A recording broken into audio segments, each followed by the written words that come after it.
ஈவினிங்கில் ஸ்நாக்ஸுக்கு சூப்பரான ஸ்வீட்டுங்க. உள்ளுக்குள்ளே வந்து பூர்ணம் வச்சு பண்ணியிருக்கேன். பால் பவுடர், அப்புறமா வந்து தேங்காய், நாட்டு வெல்லங்க எல்லாம் போட்டு பூர்ணம் பண்ணி உள்ளுக்க ஸ்டப்பிங் பண்ணி பண்ணியிருக்கேன். ரொம்ப டேஸ்டியாக இருக்கும். இந்த மாதிரி ட்ரை பண்ணுங்கள் நீங்களும். இதோட ஃபுல் வீடியோ வந்து வெளியில் வந்துருச்சு பாருங்கள். நெய்யிலே போட்டு நம்ம வேக வச்சு எடுத்தோன்னா அவ்வளோ ஒரு டேஸ்ட் அட்டகாசமாக இருக்குங்க. அப்போ தோற்றுப்போம், அந்த அளவுக்கு டேஸ்ட்டாக இருக்கும். ட்ரை பண்ணுங்கள். ட்ரை பண்ணிட்டு எப்படி இருந்துச்சுங்க அதை கமெண்ட்ஸ் பண்ணுங்கள்.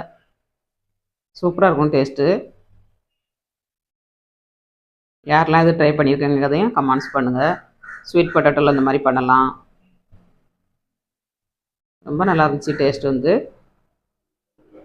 இந்த மாதிரி திருப்பி திருப்பி கொடுங்க, நல்லா வெந்துடும். வெந்ததுக்கப்புறம் நம்ம எடுத்து கொடுத்தோம்னா ஸ்நாக்ஸ் ரெடிங்க. ஸ்கூல் போய்ட்டு வர குழந்தைகளுக்கு இந்த மாதிரி பண்ணி கொடுங்க. 5 நிமிஷத்தில் சாப்பிட்ருவாங்க. டெய்லி ஒரே இது மாதிரி பண்ணி கொடுக்காம டிஃப்ரெண்ட்டாக பண்ணி கொடுங்க. மீண்டும் நெக்ஸ்ட் வீடியோவில் சந்திப்போம். பாய்.